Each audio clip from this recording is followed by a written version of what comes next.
Okay, so we're going to start with a reading today out of the Vortex by Abraham. And we're just going to start right at the beginning because why not? It feels right. And it says, learning to attract joyous co-creators. Your life is supposed to feel good to you. Before your birth, you knew that the primary component of your physical experience that would offer the greatest value for your personal and collective expansion and joy would be the component of the relationships that you would experience with each other. We don't realize how much sickness in our society has to do with our isolation and loneliness. Like, we're made to do relationship. You're not made to sit at home and meet people on a screen or only be with your family. It was your plan to relish the diversity of your relationships and to choose from them the details that would make up your creations. And here you are. Before your birth, as you were making the decision to focus yourself into this leading edge time-space reality, it was your powerful intention to enjoy every moment of the process. Isn't that nice? You understood then from your non-physical perspective that you're a creator and that you were coming into an environment with enormous potential for joyful, satisfying experiences in creation.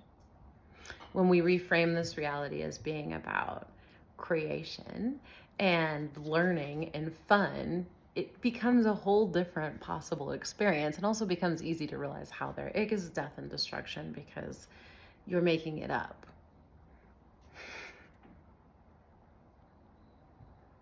You understood that you're a creator and that the Earth experience would be a perfect platform from which you would launch numerous satisfying creations. And here you are. Before your birth in your physical body, you knew that once you were here, you'd be surrounded by others, and that your relationships with those others would be the primary source of the contrast that you would live.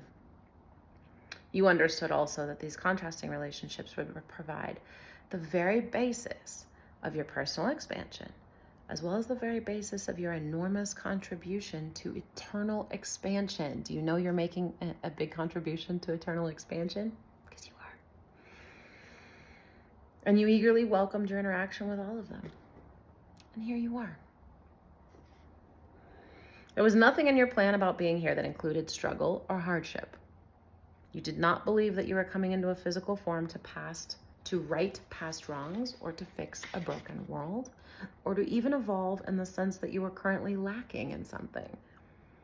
Instead, you knew that this physical experience would be an environment that would provide a balance of contrast from which you would personally make increasingly improved choices that would add to your own expansion, as well as to the collective expansion of all that is.